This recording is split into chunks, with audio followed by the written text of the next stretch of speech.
ഇപ്പോഴത്തെ നല്ല ചൂട് സമയത്ത് കുറച്ച് അധികം നല്ല വെറൈറ്റി അവിൽ മിൽക്കൊക്കെ കുടിക്കാൻ പറ്റിയ ഒരു സ്പോട്ടിലാണ് ഇന്ന് വന്നിട്ടുള്ളത്. അവിൽ മിൽക്കാണ് ഇവിടുത്തെ മെയിൻ എങ്കിലും കയറി ചെല്ലുമ്പോൾ തന്നെ പുറത്തായിട്ട് ഒരു മോമോസിന്റെ കൗണ്ടർ ഉണ്ട്. അത് കണ്ടപ്പോ ആദ്യം തന്നെ ഒരു ഷെസ്വാൻ ചിക്കൻ മോമോസ് ആണ് പറഞ്ഞത്.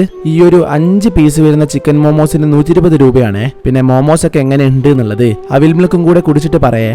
അവിൽ മിൽക്കിൽ ഞാൻ പറഞ്ഞത് 30 രൂപയുടെ ഒരു നോർമൽ അവിൽ മിൽക്കും പിന്നെ 120 രൂപയുടെ ഈ ഒരു കുൽഫി നട്ടും പിന്നെ 130 രൂപയുടെ ഒരു അറേബ്യൻ നട്ടും 30 രൂപയുടെ നോർമൽ അവിൽ മിൽക്ക് ആ ഒരു പ്രൈസിന് നൈസാണ്. പിന്നെ വരുന്ന അറേബ്യൻ നട്ടായാലും അതേപോലെ തന്നെ കുൽഫി നട്ടായാലും രണ്ടിലും വരുന്നത് പഴവും പിന്നെ പൊരിയാവിലും അതേപോലെ തന്നെ ഡ്രൈ നട്ട്സും ഡ്രൈ ഫ്രൂട്ട്സും ഒക്കെയാണ്. രണ്ടും തമ്മിലെന്ന വ്യത്യാസം എന്ന് ചോദിച്ചാല് അതിലുള്ള ആ ഒരു ഐസ്ക്രീം സ്കൂപ്പിന്റെ ഫ്ലേവറിലുള്ള വ്യത്യാസം ഒഴികെ വേറെ ഒന്നും എനിക്ക് ഫീൽ ചെയ്തിട്ടില്ലേ. പിന്നെ മൊത്തത്തിൽ എങ്ങനെ ഉണ്ടെന്ന് ചോദിക്കുവാണെങ്കിൽ ഭയങ്കരാണ്. എന്തായാലും പോയിട്ട് കുടിച്ചു നോക്കാനുള്ളതുണ്ട് അല്ലെങ്കിൽ കഴിച്ചു നോക്കാനുള്ളതുണ്ട് എന്ന് ഞാൻ പറയുന്നില്ല, പക്ഷെങ്കിൽ കുഴപ്പമില്ല.